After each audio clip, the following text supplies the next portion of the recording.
right? Some of us don't have language for what that looks like. And so how many of you have been to new staff training and women in ministry has come up and there's been some conflict around it, right? Okay, and how recent was that, folks? 2 years ago. Yeah.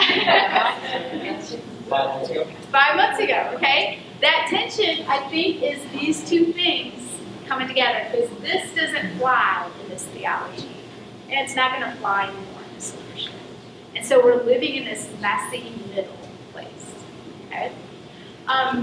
Here's a little bit of an interesting thing. When I was, Dana, how long ago was it that I was camp director and you were having 5 years, 4 or 5 years ago? I think it was 5 years ago. We already, up to 5 years ago, we had summer staff gentlemen that when they came in and the female summer staff boss led devotions, they turned around or walked out. Okay? These were college-age students at the time, so that was 5 years ago. So they're only 25, okay? So I say all of this is because we have to have language, and both the men and the women in this room, we have to have language. We have to pre-think how we are going to navigate some of these things, because this is real, right? It's real on our assignments. It's real in the spaces they are. Not too long ago, I was visiting camp, and it was a female speaker, and I was going back to pray for her, because I noticed there was nobody back there before she went out to speak. And I saw this summer staff gentleman by her. And I thought, oh, he's praying with her. And I found out afterwards he prayed against her. It was a college-age student that went up to her and didn't think she should be speaking and prayed against her in the name just before she's going out to speak. Okay? That stuff is still happening today. Okay? And so I think as men and women, we need to be able to have language and courage along with theological conviction on why this is important. Okay? Because here's the honest truth. If we have leaders and people in this mission that are willing to do that with women, what are they willing to do with people of color? Okay? It is unacceptable. And so I just want to kind of point that out. This is the truth. Okay? And I just received this visual. How many of you have seen this before? Mike. Okay, of course. I just saw this yesterday. I had a phone call with a woman from InterVarsity. And this was so helpful for me to think about in the context of the history of what Kristen just shared around women, is that we've been in a place where it was just a social justice issue that was compliance-based. Well, we have to have women because this is compliance. We can have an attitude of assimilation, and I believe that all over our mission, we are in one of these three places right now. We're either in a place where they accept and celebrate that we have women. We're in a place that we value and we seek women out. We seek advice. We seek their input on decisions. And in some places, we're in a place where we leverage and include women. But I think we right now in our space all over the country, and I'm talking USPO, are in one of these three places, and I think we waffle probably in those spaces. Any thoughts about that? Like, if you've seen it before, have you thought about it in context of gender? Not as much in gender. Ability. It's the seeking part that's the tricky. In some ways, it's the tricky part, right? Right. As you look, but this is what I have to work with. It seems pragmatic, right? Versus somebody beyond who's in this situation. And I'm not seeing it. Okay, so right, inclusion. Okay, this is what's interesting too. Inclusion. Here's one of the definitions I've been writing in my planner for this month every day, as I try to let it sink in. Is inclusion is the degree in which people feel valued. Okay, And I've been using that statement in my planner every day to kind of look through the day to think of where and when and how I really felt valued. So that I can mimic that when in the following day, in my own behavior to show people around me value. Okay? But as we consider that, getting to this leverage and inclusion and the seeking and the accepting and celebrating, I go back to that definition, the degree in which people feel valued. Okay? And I'm going to throw this out just because of I know where our mission is going, and we're going to a space where what I said prior is that we're not going back. We're only going forward. And so some of these skills around valuing people different than us, we had better start practicing and getting better at. Okay? Which means experiencing difference. Okay? Stepping into spaces of difference. I was recently in the Northwest Division where a gentleman from Amazon spoke, and he talked about one of the ways, he was a white man, he said, one of the ways that I engage in difference is every day I choose something different. It might be my route to work, it might be what I eat, it might be where I get my hair cut, but in some ways I disrupt my rhythm enough to do something different. Because if I don't, he's like, I won't engage with difference sometimes for a moment. So I have to choose difference. I think that's a beautiful thing.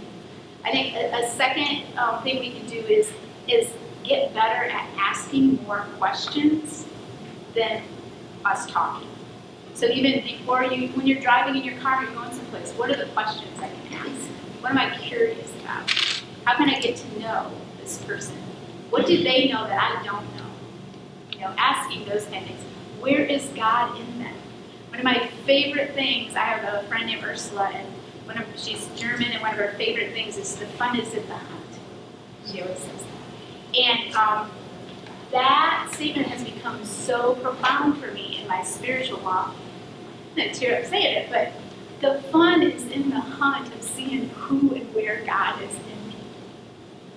I mean, we have something to learn from everybody, whether they know Christ or not, because we know God's in them.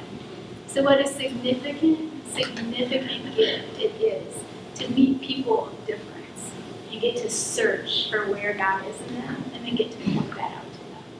I mean, what a gift. We get to do that all the time with kids.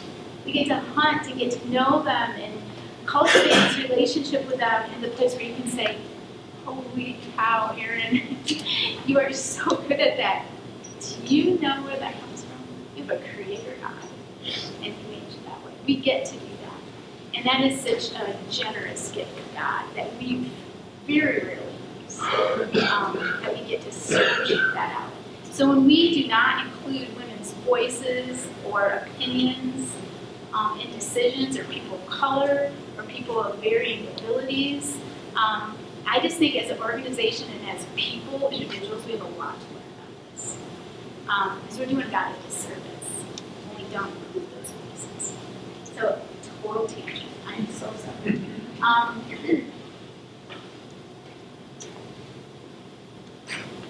I wanted to talk just a little bit about global history and life. And again, I don't have the perfect language for this. It's more of what I'm observing and what I'm experiencing. But there is a very different thing going on. Like Kristen said, Christianity is growing outside of the United States like crazy. Okay?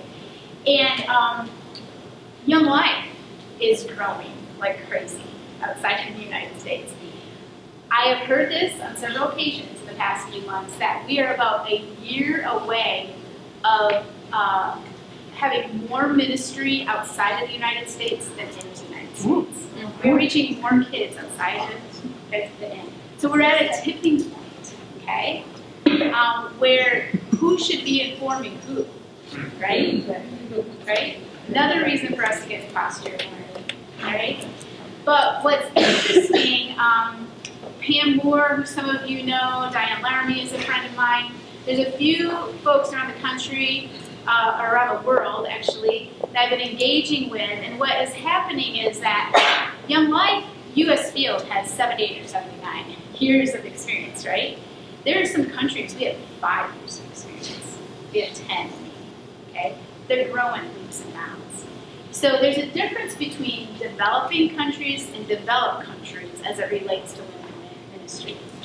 Here's just an example. In Africa, Pam Moore just went over there and was training women there. But of the 16 to 18 RVs in Africa, a third of them are women. Okay? I can guarantee you a third of the women RVs a third of the people in the United States are not women RVs. I think there's 5. 5 out of 4. 10%, yes. Okay, in the U.S. So in a developing country, they are starting with theology, right? Not the practical. They're starting by doing the right thing, okay? Theologically, not just what's practical. They haven't inherited our cumbersome history. They've inherited their own history, right? But here's the other thing that's so beautiful, is that the countercultural part, putting a woman in charge of a region in Africa, is equated with the countercultural work of Jesus.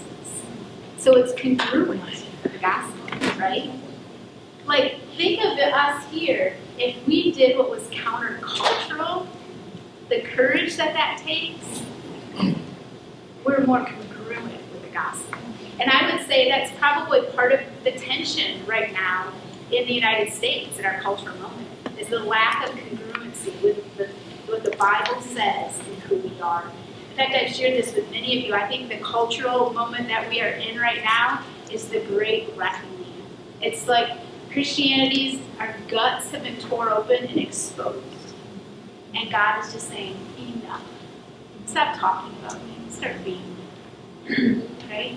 He's saying, let's do this, but let's do this in a different way. Okay? And the developing countries, though, are able to do that. It's a pretty amazing thing. So look at my notes because I want to make sure. The other thing that's really interesting is I was on the phone with some folks from Europe and Africa, and I believe there was some folks from Asia with Young Life. And there was one of the agreements before they started the phone call is they were going to not use the phrase "you guys" because there's women on the phone, and we're trying in our context to not say that anymore. So can we correct each other on that? Which I was just like, oh, that's like an intentional thing that they're trying to do in the context of these senior leaders in the mission, because they're going back to their developing country and they're trying to do things differently, counterculturally. That's pretty amazing. And then the global history too, call and call. I'm learning this in other countries that when a woman says she is called, the Holy Spirit is attached to that in that cultural context, and you better get out of the way. Because there are some matriarchal, more like I would say South American stuff is more matriarchal. There's a high regard for the moms and stuff. And if the Holy Spirit has called that woman, then make way. Because there's such a spirit-led value to faith there. And so that's, again, countercultural. It's how we experience here. But as a woman, I couldn't even put call on mine because it had been squelched by history. Okay? So it's kind of fascinating. And then this third one, girls and boys. Here's the reality, too, is that the girls and boys in the context of some cultures, specifically Muslim cultures, churches and missionaries are going to the most oppressed, and they're going to the women. Okay? And as women are becoming Christians in some of those countries, and the population of Christians is growing,